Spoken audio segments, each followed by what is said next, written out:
বললে ফুলগুলোকে সাজিয়ে দিতে, তাই আমি গোলাপের পাশে রাখলাম চন্দ্রমল্লিকা, তার পাশে জুঁই, তার পাশে হাসনামালা, তার পাশে বেলকে রাখতে যেতেই তুমি আবার সব উলট পালট করে দিয়ে বললে, এইভাবে নয়, এইভাবে নয়, অন্যভাবে সাজাও। আমি তখন রক্তকরবীর পাশে রাখলাম দোপাটিকে, তার পাশে পদ্ম, তার পাশে টগর, তার পাশে অপরাজিতাকে রাখতে যেতেই তুমি আবার সব লণ্ডভণ্ড করে দিয়ে বললে, না, এভাবে নয়, অন্যভাবে সাজাও। এরপর আমি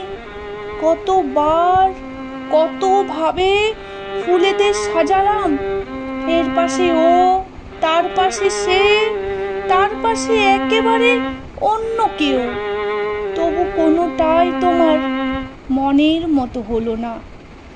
এরপর আমি হাত ছেড়ে বললাম, ঢের হয়েছে, এবার তুমিই সাজাও, আমি দেখি।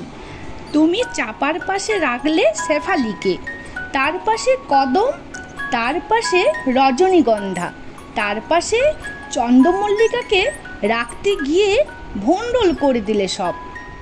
আমার দিকে একবারেও না তাকিয়ে তুমি বেশ বুঝে গেছো। তোমার মতো আমারও তোমার এই সাজানো ভালো লাগছে না।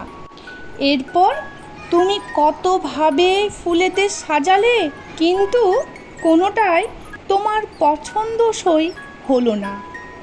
আমাদের অত্যাচারের ঠেলায় ততক্ষণে কেউ হেলে পড়েছে, কারোর পাপড়ি গেছে খসে, কেউ বা চুপসে হয়েছে এতটুকু।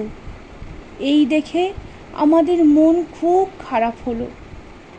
আমরা দুজনেই প্রায় সমস্বরে চেঁচিয়ে উঠে বললাম, এভাবে সাজিয়ে আর কাজ নেই, বরং ওরা নিজেদের মতন যেমন আছে তেমনি থাকুক। অমনি কোথা থেকে এক দঙ্গল প্রজাপতি এসে খেলা শুরু করে দিল ফুলেদের সঙ্গে। তীর তীর করে বইতে থাকলো হাওয়া। কত ফুলের কত বিচিত্র রূপ, রং, গন্ধ মিলে মিশে একাকার হয়ে গেল সব। চারিদিকে আবেশ করা এক মাতাল ঘোর। এক ফোঁটা তাজা শিশির টুপ করে ঝরে পড়ল আমার গায়ে। কি বিস্ময় এই অনুভূতি! জানতে ইচ্ছে করছে না কার পাপড়ি থেকে পিছলে এসেছে সে। বড় বেশি আনন্দের এই অনুভূতি, বড় বেশি বিষাদের এই অনুভূতি। আমার এখন ভীষণ ভালো লাগছে। আমার আর কিচ্ছু ভালো লাগছে না।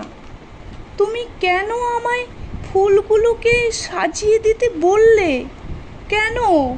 কেন? কেন?